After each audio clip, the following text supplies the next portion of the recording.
welcome to Friday Facebook Live. Look who we've got with us. Hannah's back. Just so I can embarrass her in time. I'm not embarrassed for me, Rachel. I'm embarrassed for you. No, you're embarrassed for me. I know, yeah. The Blue Peter look is not good, is it? Anyway, welcome. It's another Friday, and today we are talking about photography. To stock photo or not to stock photo? That is the question. So as you can see, we've got Hannah, who knows nothing about photos, and we've got Liz, who knows quite a lot about photos. So hopefully we'll have quite an interesting discussion. So I was doing a bit of research before we came on air today. Apparently, 67% of shoppers who are buying a product online through an e-commerce website say that photography was the thing that helped them make a decision in buying. After that, it's product description. After that, it's reviews. So in most cases, the photographs are the things that will buy or sell a product online. But that doesn't just apply to e-commerce websites. That applies to everything online. If you don't have good photos on your website, you know, it's just the basic. You're going to turn people off and they're going to go somewhere else. So that's what we're talking about today. So first of all, Hannah, what's your name and where do you come from? I'm Hannah and I'm from GrowTraffic. And who are you looking for today, Hannah? I'm looking for a strong, handsome stud who can whisk me off my feet. That's a bloody strong one. I was just going to say you'll have to be really strong. And Liz, what's your name and where do you come from? I'm Liz from Liz and Some Photography. Marvellous. Yeah, so you've been, right, my next question actually, I was about to do a dally and roll on into the next question before we'd even got ready for it. So, I'm Rachel and I'm from GrowTraffic. So my next question, I'm coming to you first, Liz, is why are you passionate about... Back on? I think we're back on. Back on. Why am I passionate? I just got the 3, 2, 1. I was like, what? Why am I passionate about photographs? Well, I just like creating images. I love just being creative with my camera and then just giving great images that people love, and then for businesses ultimately bring in the dosh. Yeah, you've been doing photography for quite a while, haven't you? Yeah, I graduated from Blackpool in 2006, so where I did a photography degree. So that's 14 years of being in the industry doing things in the world of photography. And how long have you been running your own business? I actually set up 14 years ago, granted as a part-time basis, as assisting. Took a full-time job to ride the last recession in 2008 and then been fully back in my own business for the last 7 years. Yeah, exciting stuff. During which time you have grown a business, grown a baby, now got a toddler, work part-time, work full-time, ridden out COVID. It's been exciting times, hasn't it? It's been very interesting these last year. Yeah. Okay, Hannah, what about you? Well, I wouldn't say photography was one of my passions. I have a degree in fine art, which I do bugger all with. But you make some graphics on Canva every now and again. I do, and that's the same. Yeah. I'm sorry to all my lecturers. But the right photography on a website will make or break it. And one of my hobbies, one of my passions actually, is ripping apart stock photography and laughing at the ridiculousness of it and criticizing people's websites for using awful stock photography. So that is one of my passions. So I do think at this point it is probably apt to mention stock photography fail of the week, which is a regular feature on the GrowTraffic Facebook page if anyone's ever seen it. What is stock photography fail of the week, Hannah? Stock photography fail of the week is where we have in our when we're doing blogs and stuff, we'll often use stock photography when we're uploading stuff. And it's when we come across a photograph that is so ridiculous, either in what it's depicting or what it's trying to depict and utterly failing, or just the randomness of it. So I think the most recent stock photography fail of the week was a cat charming a snake with a cat's face out of a basket with a flute. When the fuck would you ever need that on a website or you know? Do you quite often think, don't you? Because obviously there's been a thought process where they thought we need to get across something that somebody's going to be talking about in a blog. It could be some sort of, what's the word? What's the word when it's not atmospheric?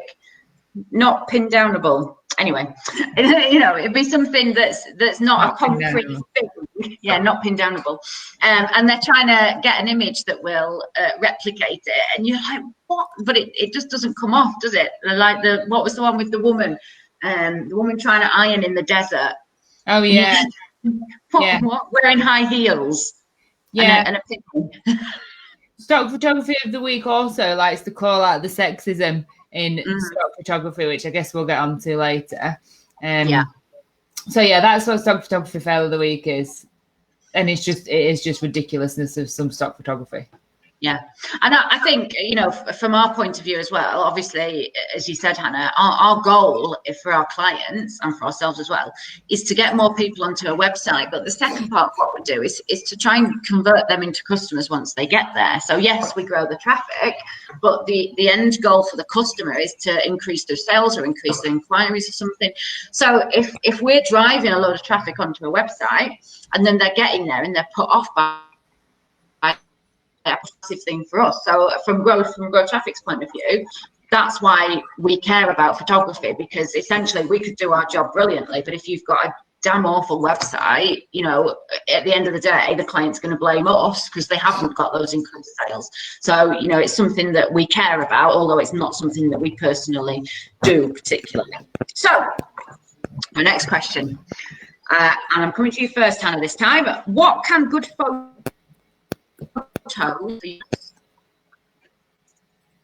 You've frozen, Rachel, so say that again, will you? Say it again. What can good photos do for your business? They're so important. I mean, like you said at the beginning, if they play an absolutely intrinsic part of selling a product in particularly. We've all, well, I don't know if everyone has, but I've certainly been on websites and looked at the products, especially of like smaller local online shops, looked at the products, and it's like taken on someone's phone, like, or especially on eBay and things like that, marketplace websites, where the quality of the product photography is shit and you can't see what you're getting, the lighting's bad and it looks crumpled or whatever, and you just think, I can't really tell from that, so I'm not going to buy it. And if it's your business that you're selling, or, you know, your services, your professional services, and the photography is shit or not relevant or cheesy or sexist or whatever, it's just going to give the absolute wrong message about your professionalism and quality of service. So photography, you know, humans are visual creatures, and looking at people's faces is part of our makeup. It's our DNA. It's, you know, it's in us to find faces in things, and if you've got crap photography, then you're not appealing to people. So yeah, it's essential. Liz, you work with a real kind of broad range of businesses, don't you, in your business? What have you seen photographs do to help to boost a business or to make it better? First and foremost is to give them visibility, get them seen, and especially I work a lot with a lot of small businesses, sole traders, and it gives their personality across, brings their individualism, and ultimately sells their business because they're working with them people on an individual basis. So you want to see the person behind the business. And then if it is a product-based business, I've been working with a local florist recently and capturing good product imagery for their website, which will increase sales when that website is up and live. Yeah, I've seen that increase in revenue because of good photography. Well, I mean, it's basic, isn't it? As Hannah says, you know, there's that kind of human connection. A website is a really artificial barrier that you are putting up in front of your business and your customer, and you've got to break that down. And so often you see it time and time again that they have, you know, really boring stock photos. In fact, Liz did the presentation at the BBA last night, and Ian, who was attending, was talking about you need to get to kind of the soul of the business or the person being photographed, and that's exactly what you've got to get across on a website, and you've got kind of milliseconds to do it in, haven't you? Yeah, and I think the thing about good photography is you like, for lay people like me, like Liz, I'm sure this isn't true for you, but we don't I don't notice photography until it's bad, and then like you can't look away from it. Like good photography just is sort of, it's so good you don't realize that it's kind of selling to you, whereas when it's really bad, then it's really, really obvious. And I think one of the big benefits of having professional photography done, particularly for products, is that they're sized correctly. Like if you're taking product photos on your phone, they're probably going to be too small, or the pixels aren't going to be enough, you know, and have enough density, and so it doesn't translate properly to your website when your website's responsive, so suitable on a mobile or a website or a tablet or whatever. Well, the other thing, and this is again from Liz's presentation last night that she did, but well, you're absolutely right, Hannah. You don't notice until something is bad. You know, I've seen people take pictures on their phones, on their iPhones, which have got good cameras, and they look like an alright photo. But last night, Liz put a photo that was taken on an iPhone, I think, wasn't it? And a photo that was taken on a proper camera. And as soon as you saw those comparisons, you're like, oh my God, I didn't realise that one was a bad photo until I saw the second one. Exactly. Just how much different colour rendition, how much depth of colour, and how much depth within like the shadows and the highlights that you can get from using professional images, and even you can go as far as HDR by layering up the contrast. Like I'm looking at you now, and you're half in shade, half in light, because of just how the sun's, you know, your window light catching you where you sat, and it's just like, yeah, we're using these webcams that aren't the greatest at all. Hence why I'm in the conservatory, because it's the best lighting I've got in the house. See, I'd never thought of that. No, I've never thought of that. There's got a background behind her, so that's not the best lighting either, you see, because that's right. Sometimes on my Zoom calls there's a bit of a light behind me because of where I sit in the dining room, but it's just little things like that we've all got to look and consider. Yeah. Well, I was doing, when I was doing the, I did a social media training course this week, and just as I started doing it, the sun came in through the window, like I was being swallowed by some portal. If I leant forward, you could see me, but if I leant back, the sun somehow just excluded me. And it is, those are the things. If you're not a photographer, you just don't, you've not been trained to think about those things or look at them, have you? So it's, you know, you're naturally just not going to think about them. One of the things as well, in terms of kind of product descriptions, when I'm buying, and this is particularly true of clothes, if I'm buying clothes online, I want to get really close up, and I want to see, because you're not there, you can't touch it, you can't see what the kind of stitching is like or what the details like. So the only way you can tell quality is by doing a close-up and saying, well, how, you know, does it look like it's made of a fairly nice material, and what does the stitching look like? And you know, as Hannah said, if that's been taken on a poor quality camera, or it's a poor quality image with not enough pixels, you can't do that. You zoom in and all you get is blurry. You know, that's important as well, isn't it, Liz? Yeah, well, I did that for product photography for the likes of John Lewis, New Look and Tesco, churning out 200 shots a day in the studio, and it was you had to get the full image right, which was colour balanced as well. Granted, the end user screen might not be right, but we had it right at the time of shooting to help give that consistency and right colour. But then we often were asked to shoot details of anything that was particular, especially say on like men's jackets, when they have a lot of details, whether the linings, but also on like shoes and handbags. You don't just want to see one view of a shoe. You go on like the Clark's website, there's 6 views of the shoe, if not more. If you want to see the bottom side, what sole, what's the inside like, and especially now that we're buying a lot remotely because of the pandemic, people need to see that to get the confidence to actually make that purchase. Yeah, absolutely. I remember when after my nan died, and I was putting some of her things on eBay with the family's permission. Wow. Yeah, my own permission. But she had a fur stole. It was like a fox fur stole, and I put that on, and it sold for about £170, I think. And I photographed it on my phone in what I thought was good light, and it was a real fox. And so I packaged it up really nicely and sent it off to the person who bought it. And she sent me this really snotty email saying, I thought it looked mauve. I was like, of course it's not mauve, it's a fox first. Where have you seen purple foxes? Like, Jesus Christ, it's not mauve. But she wanted a refund and she wanted her money back because she wasn't happy. And you know, again, it's those basic things. In fact, I bought something the other week, and when it arrived, I was like, I don't even remember ordering this. And when I thought about it, I was like, oh no, I did order this. It's just I thought it was blue, and when it turned up, it wasn't. It was like a kind of greeny colour. And yeah, it is. It's so important to expectation as much as anything else. If it doesn't look like a true representation when you get it, you're then going to be disappointed because it wasn't what you were expecting. And like I say, you can't control people's screens, but at least if you know you've got that image right, you've kind of got a leg to stand on, really, haven't you? Yeah. There is some though, like incredibly good stock photography out there at the moment. Like obviously it's not right for products. And then you should have professional photographs done. But like I was looking for a website the other day, and more people proper photographers are putting on proper photographs of nice, well composed shots rather than just a cliche of people shaking hands over a contract or whatever.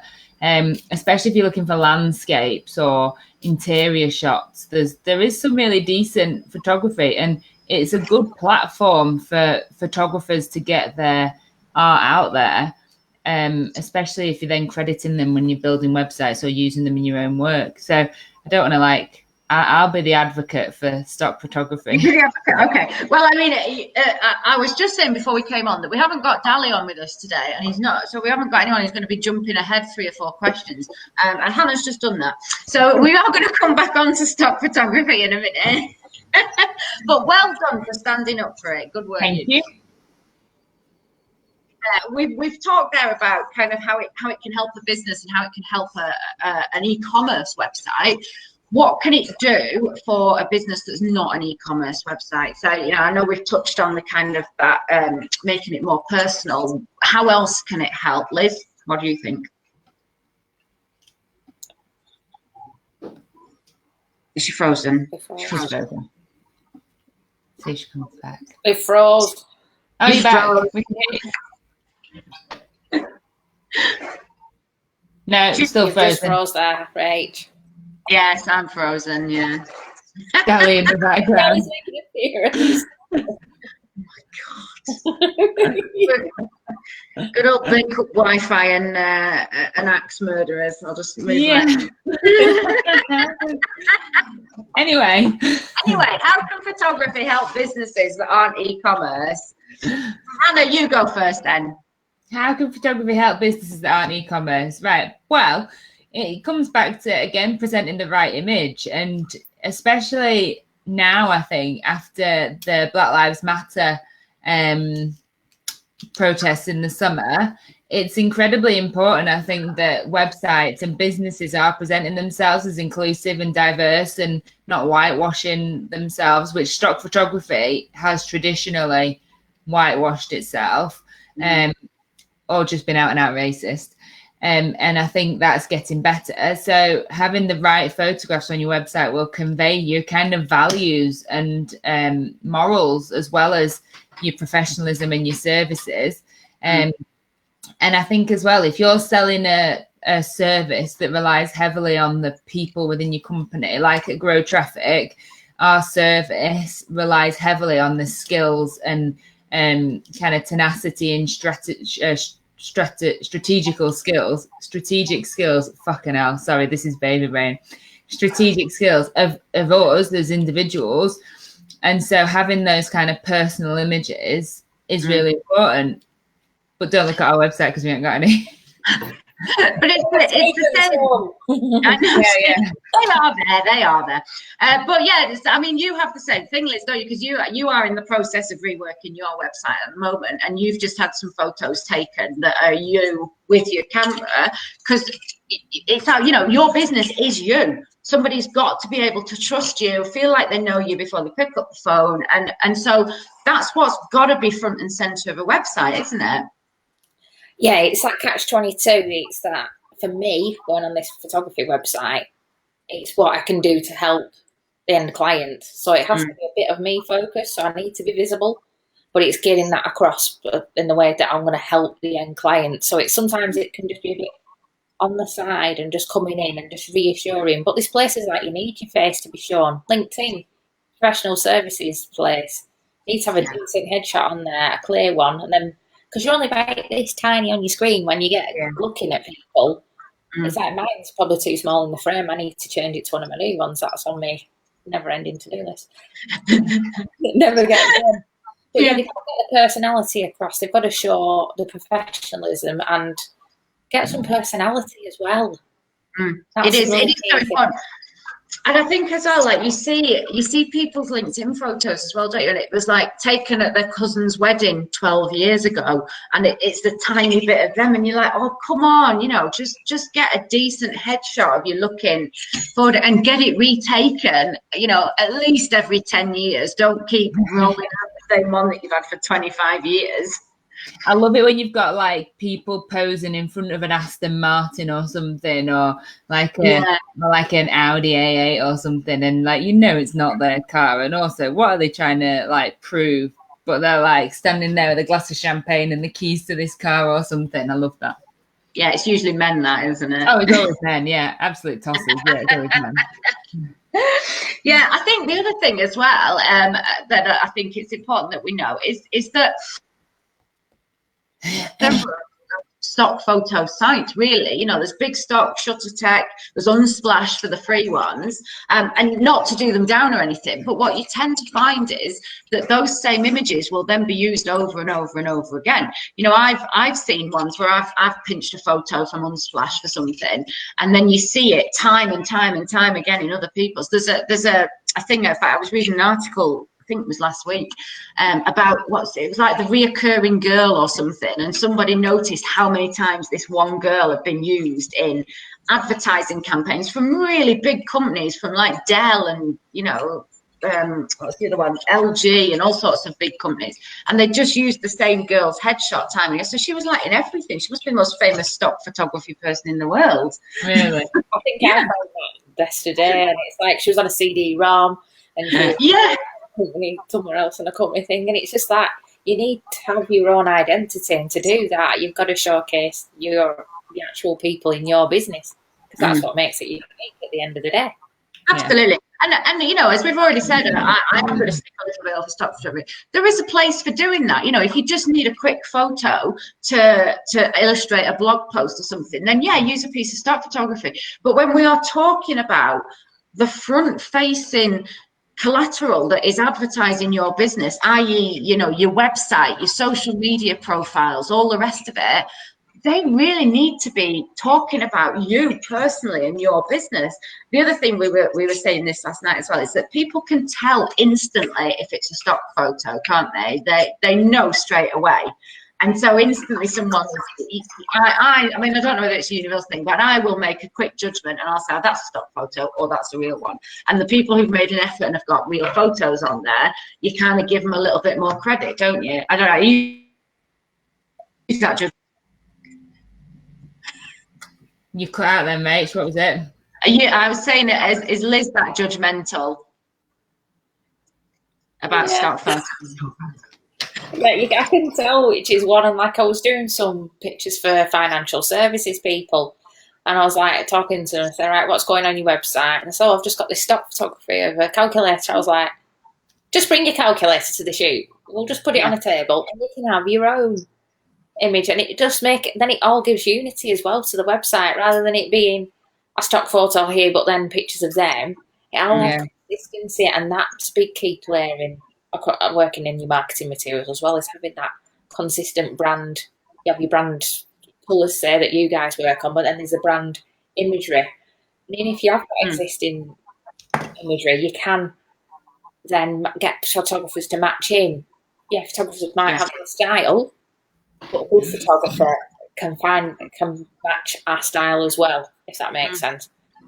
But I think that's really important. The aspect of branding is really important because, like you say, you know, you could say, oh, well, I'll get a stock photo and I'll put my logo in the corner, or I'll put a border around that's my brand colours, and I'll, you know, then I've got my own branding on it. And you have, but there's so much more that you can do in terms of photography to make it branded rather than just sticking your logo, isn't it? Like you say, you could have it where people are wearing brand colours, or you're in your office with the brand stuff behind you, or, you know, you've, I don't know, colour coordinated the chairs that people are sitting on. You can make photography branded without being as brazen as sticking a big logo over everything, can't you? Exactly. If you remember back to the Purple Bricks campaign a couple of years ago, everything in those room sets was purple. Yeah. So you instantly knew it was purple bricks selling houses, but it wasn't the purple of Cadbury's purple. It was a subtle shade difference because everything you know of Cadbury's purple.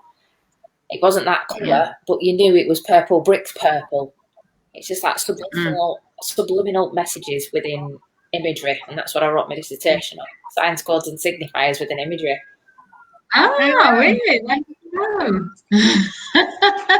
That it is really interesting, actually, that kind of thing. I do just want us to come back quickly to the kind of diversity issue, because I know Hannah always moans at me when I mention the Seroptimists, but I'm on the PR and marketing committee for SIGBI, and you know, SIGBI has although we are a global organisation, we've got bases in the Caribbean and India and Sri Lanka and Nepal, all sorts of places, but it's that all the imagery and stuff that comes out of it is very Eurocentric, and actually it's very Middle England. It's lots of, you know, middle-aged white ladies sitting doing knitting or baking and stuff, and actually of what we do, but that seems to be what our imagery is dominated by. And when the Black Lives Matter thing came out, we were debating, you know, do we need to put a statement out? What do we need to do? And we said, well, actually, we are a global organisation. All the colours of the rainbow, all cultures, all parts of the world are represented within us. We just don't show it. If you look at our website, it's white. If you look at our social media, it's white. So actually what we need to change are the photos. And so we've been doing a load of work recently and making sure we don't use stock photography, that we do actually get photos of members.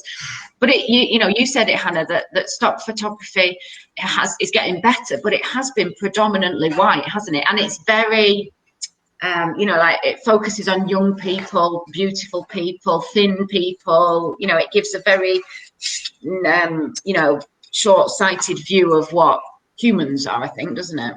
Yeah, it's extremely white, it's extremely middle class, and it has improved, but and I feel like I'm moaning like damned if you do, damned if you don't, but it feels forced now.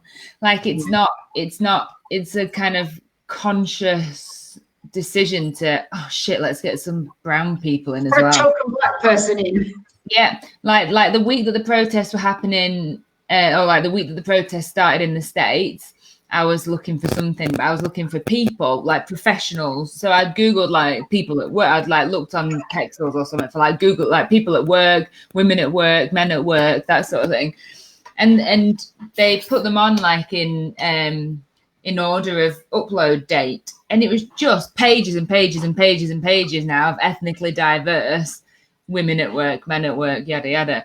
I thought like, this is forced now. It's like, right now there's a market opened up, so let's fill the market, which is probably what it is, rather than, and I don't know why it is, because when you think about what stock photography is, oftentimes, especially on these websites like Unsplash and Pexels, it's individual photographers uploading their photography to the sites. So why is there this bias towards one type of particular person, you know, like you say, young, middle class, white people? And I wonder if it's something to do with maybe it's the industry attracts.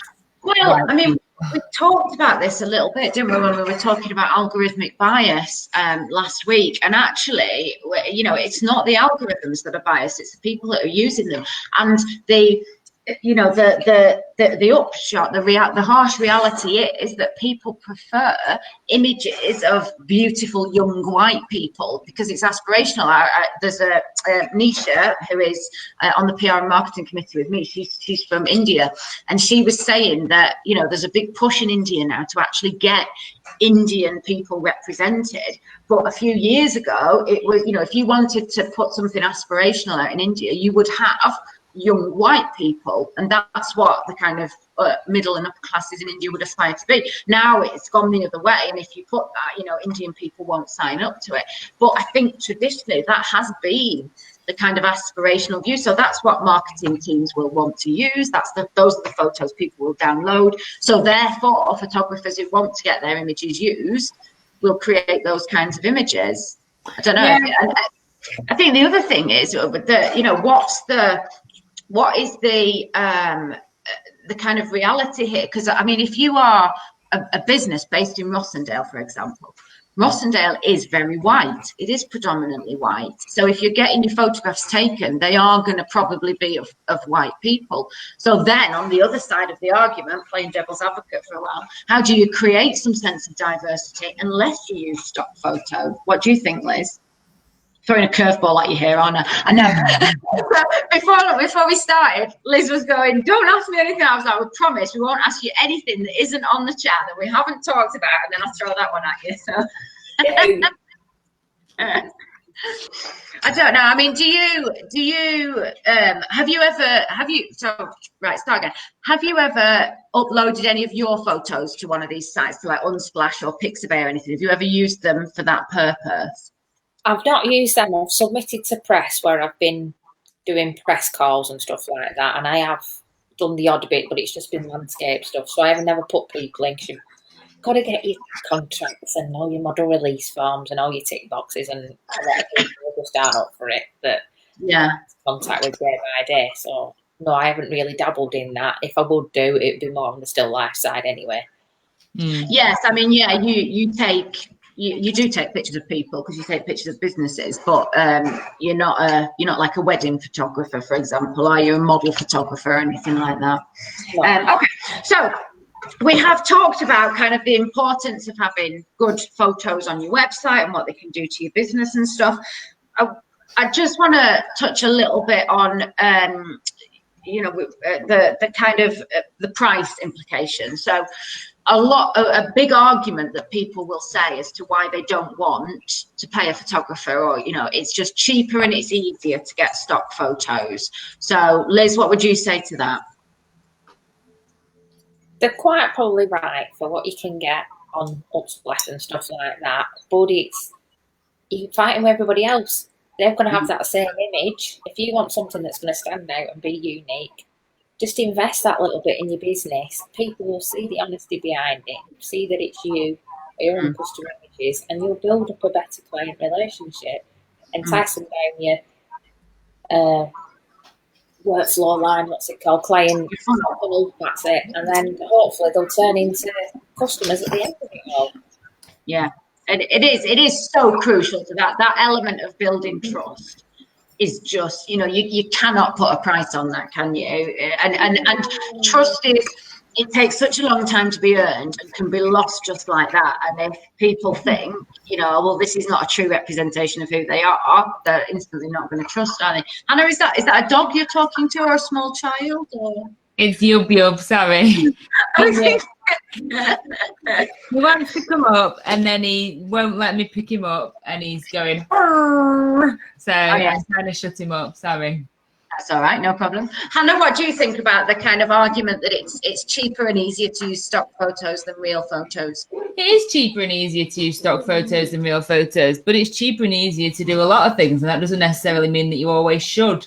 Like stock photography has got a time and a place, and if you're going to be putting out a blog a week, which I highly recommend you do, and you want 3 or 4 photos in those blogs, which I think you should, then you can't have photos taken for every eventuality. It's okay to use stock photography as long as it's not tired, but good photography has got a rightful place in your digital and physical collateral. And like Liz said, it should all pull through and you know, matchy. And it can't be underestimated the importance of that. So, and like Liz said, if you've got our page on your website that's packed out with stock photography of people in an office that's clearly, you know, in America and your business is based in Bake-Up, for example, and then on another page you've got like pictures of Bake-Up, it's going to be like obvious in its incongruity. And so, yeah, it's important. Was that the question? It is a question. Do you know what though? I might even argue, again, devil's advocate, that it could be cheaper. And yeah, you know, if you're always going to get your photos from Pixabay or Unsplash, which are free, then obviously, you know, they're free. Although again, you're using there's not a huge bank, so you're using the same ones as everyone else. But really, you know, actually getting a photographer, if you paid Liz, for example, her day rate and said, come down to my office for the day, you know, we'll have a team meeting, photograph them individually, photograph the office, photograph some of my products or some of my services. You could have a huge bank of photographs done in a day. And if you think about how many photos you need on your website and how many photos you're going to use on your social media and how many photos you're going to use in your blog over the course of the year, I bet there's probably actually not a lot in it. If you're going to buy stock, I mean, we've got a big stock subscription, haven't we? And it's probably like, I don't know, £3 or £4. No, it's probably like £2 or £3, I think, for a photo, isn't it? I don't know. Yeah, it's like 30 quid or something every time we buy some credits. Yeah. So, but you know, I mean, our lovely client Wellspace have got they had some photos done when they launched. And they're beautiful. And my God, they've got their value out of them. They had like 200 photos taken of them at team meetings and stuff. And we use them in literally everything. And it's like, it is such value. And they really represent the brand. And you know, you can use them in blogs and stuff as well. So if you have the right photography done, then it's versatile. And how many photos could you take in a day, Liz, do you think? I'm going out. Like, I was doing some headshots yesterday, 5 sitters over 2 different backgrounds. So we did white headshots and then we did some against their branded ground because it was different people. I ended up shooting about 400 frames. They obviously won't get 400 frames because of people looking backwards and forwards. And then we did group shots as well because it got new starters, and so team shots. But that's the sort, and that was only within a 3-hour shoot. Yeah. So it's quite easily done. And like, I did another brand shoot with Liz Pollard from Bold Moves. So we did a mixture again of still lifes that she can then use for a social post, specifically more Instagram, and then some of her as well. And she's got a great image bank there now, just to keep her going probably for 6-12 months, because we thought about it, we planned it, and then she knows what she's got going forward. And whilst we're there on the shoot, ideas were just popping left, right and centre, and it's like, we're just writing simple things on post-it notes, just days of the week, on a pink post-it note, because she's pink branding. So she's got all that as a raft, and I was like, just write all the slogans, write all the things you post about. And it just, things kept rattling. And how quick was it to write a post-it note, take a picture of it? I think as well, you know, sorry. I think as well. We did this also if you've got a service or a product that's really niche, it's invaluable to have photos, proper photos taken. Like, I was building a website the other week for a company that does ceiling construction. So they're called JCS, if anybody wants to go and have if anyone needs a ceiling doing, you know, like industrial, like fancy ceilings for big buildings and stuff, and partitions and suspended ceilings and stuff. And it's such a niche product, it's such a niche industry, that if you go onto stock photography and you search for suspended ceilings, like, you're going to come up with at most one really crap photo.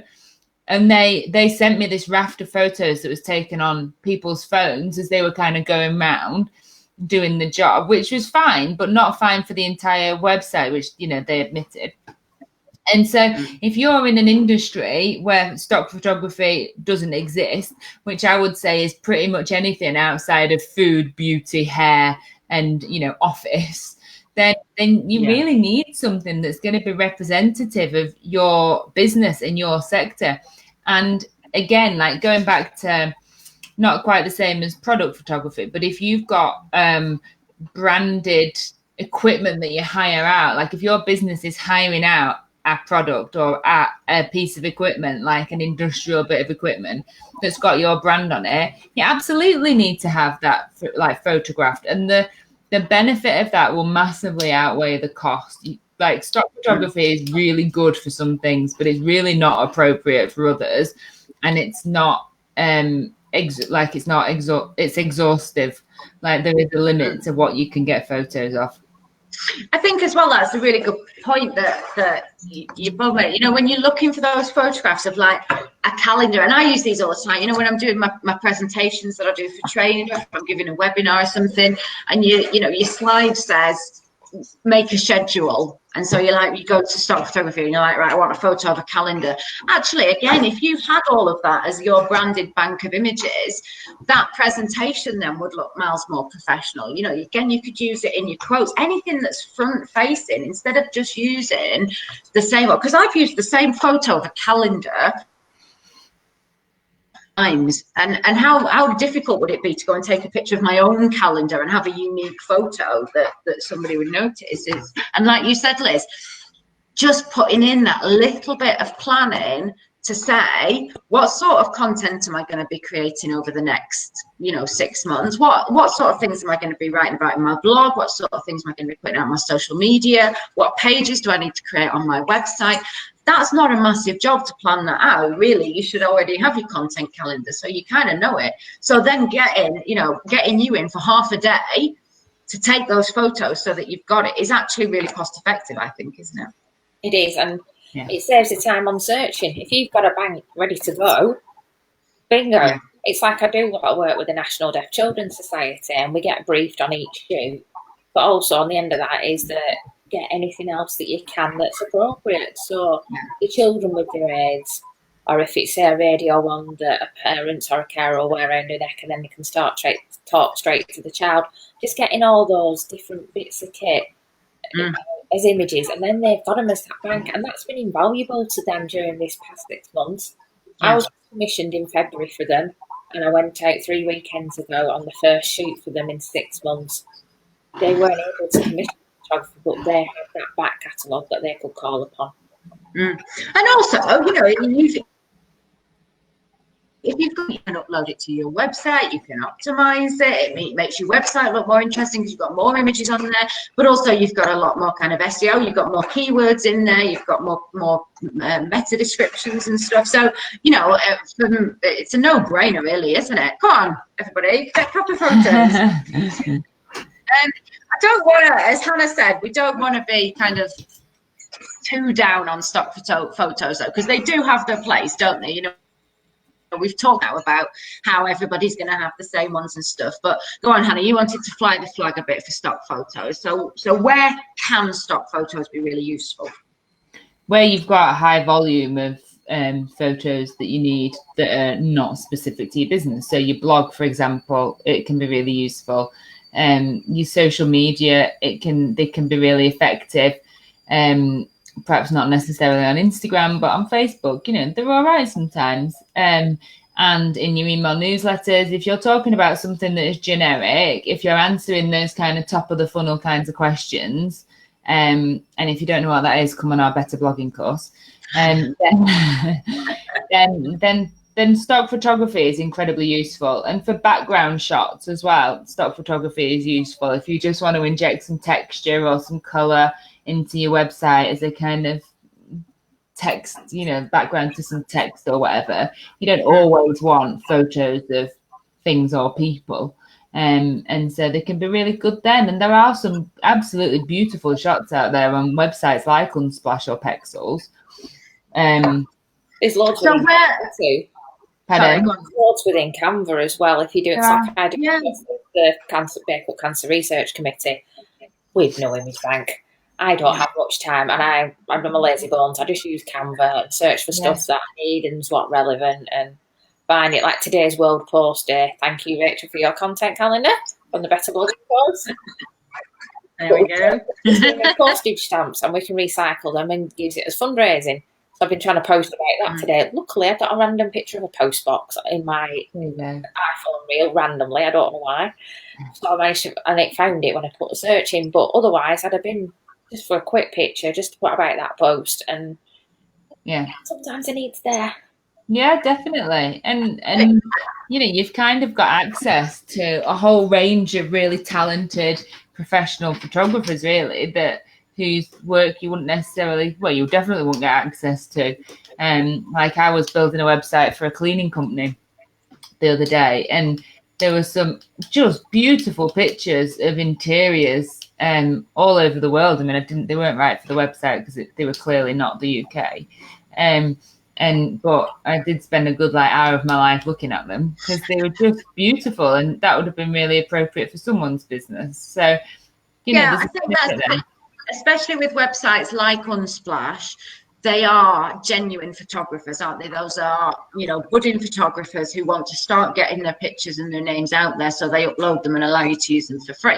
If you're using a bigger, you know, like Big Stock or iStock or Shutterstock or somebody, then they tend to take their own. They've got so it tends to be kind of very bland, very generic in-house. Whereas Unsplash and Pixabay a little bit as well, they are a little bit more personal and unusual because they are proper photographers, aren't they? I think one tip I would say, if you are going to use stock photography though, is don't always use the top ones that come up on the search results. You know, when you put a word in, chances are the top kind of 3 or 5 images that come up, those he's going to have used. So if you can scroll down, you know, a couple of pages and find some a bit lower down, then you've got a better chance of it not appearing absolutely everywhere, I suppose, haven't you? Do you know what I love about using stock photography is the challenge of translating my search terms from British English to American English. I was looking for photos of a sofa the other day, and it took me, I was like, sofa, no. Settee, no. Armchair, and then after like 4 searches, I was like, shit, the Americans call it a couch. People couch, millions of photos of sofas. So I did quite like that challenge. Yeah, I was looking for a skip a few months ago. And in fact, I even put it in the GrowTraffic group chat. I was like, what the hell do Americans call skip? Because I was like, I was getting dumpster and stuff. And I was like, that's not what I mean. You know, apparently they don't even have them. So it was all pointless. Okay, so from us, as it always does, we've talked about some of the benefits of using stock. We've talked about the drawbacks. We've talked about the benefits of what having real photography can do for you. If you were advising a small to medium business owner, so if they came to you today and said, look, I haven't got a lot of money, but I want some proper photos, I'm building a website and I want to start it right, Liz, I'm coming to you with this one. Where would you tell them to start? What's the basics that they need to begin with? Basics, definitely a headshot. You need to be clean and seen, whether it's, you can't see me because of my hand, whether it is straight face headshot, but even a mid shot, just because you never know where it's going to be used. What's a mid shot? Waist up. Oh, waist up, right, okay. I thought you meant just your waist. Full length doesn't always equate well online, I find, because you end up with too small to be personable. But then if you can just get a handful of shots that's unique to your business. So if you're a sole business that's a service based, get something that represents your service. But then if you're a product, get some of your product stuff. Or if you're like a facilitator, like you were saying about those roofing and installation guys, just get some of them doing the job, showing what they're doing at work, and that'll just bring reams of rewards to it. I mean, this is, I get it. When I say this all the time, but when I'm auditing websites, which I do quite often, the second page 9 times out of 10, the second page that people go to is the about page. It doesn't matter where they come in, whether they're coming in on the blog or the home page, they will go to the about us page. And it's because they want to know, who is this company? All right, yeah, okay, I know what you do. Now, who are you? Do you look like I can trust you? Do you look like you're going to rip me off? Do you look like if I've got a problem, I can pick the phone up and I can call you and you'll be all right? And that's what they want to see. As you said at the beginning, Liz, people are nosy, but it's a little bit of nosiness, but it is a little bit of, you know, can I trust these people? And just some proper photos of either your team and, you know, it annoys me when you say to people, I want an about page, and they write a paragraph of, well, we started in 2012 and now we've got through. And I'm like, no, I want pictures of your staff smiling, looking out, and a little bit of blurb about each of them. And trying to get people to do that is really hard work, actually. But it's so important, isn't it? Having a, like you say, a good headshot and then some pictures of what you do and your staff doing it is vital. Hannah, anything to add? Well, Karim has just made a good point. Hi, Karim.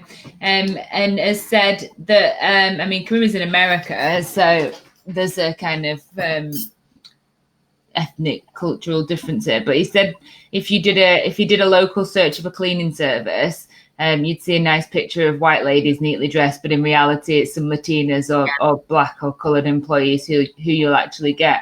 And I think what you say about genuine pictures of your staff is really important. Like if your staff are having pictures of your staff is really important, because people will know what to expect when you knock on their door or they come into your shop or whatever. You're selling your their skills and their abilities as individuals, as well as your company brand under which they all sit. So it is dead important that they're genuinely representative of your workforce. And well, also, breakfast time, Corinne. It does come back to expectation as well, doesn't it? If you are a cleaning company and you've got pictures on your website of your cleaning staff who all look like Claudia Schiffer, and they're all, you know, white and middle class and very posh and very beautiful, and then this little old Polish lady turns up at your door to clean your house, you're going to be like, hang on, this is not what I was expecting. I wanted Claudia Schiffer. Yeah, I wanted Claudia Schiffer. I have paid my money. But actually, if you've got on your, you know, if your team of cleaning men and women are, you know, Polish and Russian and what have you, and you've got them on your website and they're all smiling and you've told a little bit of a story about where they've come from and what they're doing and all the rest of it, that's what people will know, that's what they're getting, and they will be welcoming of that. And if that's not what they want, they will go somewhere else because they know what your company's about. And it's down to representation, but it's down to that kind of expectation. And I always talk on the kind of blogging and social media course as well about authenticity, which I hate the buzzword, you know, be authentic. But it is so true. You cannot represent online something that you are not, because you will just upset people, and then people. Yeah, definitely. Yeah. But when like giving advice to SMEs, to answer the question, I think, you know, if you're just starting out and you can't afford a photographer to come, which is perfectly understandable, then like Liz said, just get photos. Just, you know, I know we've panned taking photos on your iPhone at the beginning, but decent photos taken on a good phone, it trumps stock photography that everybody else has got on the website, and professional photography trumps decent photos taken on a good phone. There's like a hierarchy. And especially if you're doing products, maybe put yourself on a photography course and learn how to do it, you know, just how to be a little bit better. If you can't get to quite having them taken by a professional yet, then don't scrimp on them. Don't overlook the importance of decent photography and personalized photography. And if a mobile phone is all you can manage right now, that's better than nothing. The other way that you can do it as well is if you can club together with other businesses, you might be able to, but if you can book out, say, a photographer for half a day or a day between you, then you each in turn might get something, but a better value price. That's all you can try and do. We're all in the same pandemic boat together, don't we? But you know what? Actually, Liz, that's a really good point, because when we joined, we're in a networking group called the Burnley Bondholders, and when we joined that a year or so ago, they sent a photographer around because they create, you know, the Burnley bondholders as a collective creates some literature and has a website, and they want everybody to have a proper photo representative on the website. So they send a photographer around when you join. So if you're in the chamber, or if you're in a networking group, or if you're in a shared office building, you're absolutely right. Club together, because like you say, it'll be cheaper for pay half a day in Wigan then, didn't it? The cheaper for pay half a day. That's when you're at the garage, Rachel. I know, yes, when I went to the garage. When I went to the garage. Anyway, yes. So yeah, I think that's right. But I mean, even saying all of that, still, I mean, to get some headshots done, it is not a lot of money. You are talking absolute max, couple of £100, and I mean, we paid less than that to get all three of us. Photograph probably about 3 or 4 years ago now, Liz, when you took that photo of me, and I still use that as my LinkedIn photo, even though I was saying at the beginning don't use the same photo for ages, but it's a really nice photo because you captured me laughing, and that's, you know, that's kind of what we are about at GrowTraffic. We are, yes, we are a, you know, a professional business. Well, you wouldn't know it most of the time. We're all about the wall. But you know, we're not a stuffy kind of corporate business, so it was really important to me that I had a photo that wasn't just me standing there going, I'm looking very serious. So yeah, it doesn't cost as much as you think it does, I don't think. So bloody put your hand in your pocket. Exactly. Anyway, yeah, we are coming up to the last few minutes. So 2 questions I ask everybody. First thing is, if somebody wanted to learn more about this subject, are there any kind of websites, books, webinars, apps, anywhere you would direct them where they could find out any more information? Liz, have you read any good photography books recently? No, I'm not ready. I've got more virtual. I'm a YouTuber, anything like that. It's a big resource anyway, isn't it? And Pinterest, I love Pinterest. Yeah, because that's a search within itself. So just get Googling, get using what we've already got out there, and there's so much learning that you can find. I'm always learning stuff. So I think that's a really good point as well, because as I said before, when you don't know something is necessarily a bad photo until you see what is a good photo. So just by going on Instagram and Pinterest, which is obviously very image led, you can start to see what a good photo looks like, and then if even just seeing that, you can start to take. But yeah, good point. Hannah, where would you? Same really. YouTube for tutorials on, you know, how to light photos properly, like Liz was saying earlier about, you know, I've got the window behind me, you're half light, half shade. I think just being aware of that sort of stuff is really useful. And then look at what the trends are of photography styles on Instagram and see what's trending and what's popular, and you know what people are doing now, and then you'll be able to replicate it yourself. But then also there's places where you can do online courses if people, I know we can't do face-to-face at the moment, but read.co.uk or read.com, you know, the jobs board, they have a really good database of free courses if people wanted to go, and just courses, online courses if people wanted to actually learn a bit more about how to do their own photography themselves. There's that other one, isn't there? What's it? Udemy. That has some quite kind of cost-effective courses that you know, eventually you are going to reach a point where you need a professional photographer. Yeah. But if you just need something to get you going, to get your website off the ground, then they're good enough places to start, aren't they? Definitely.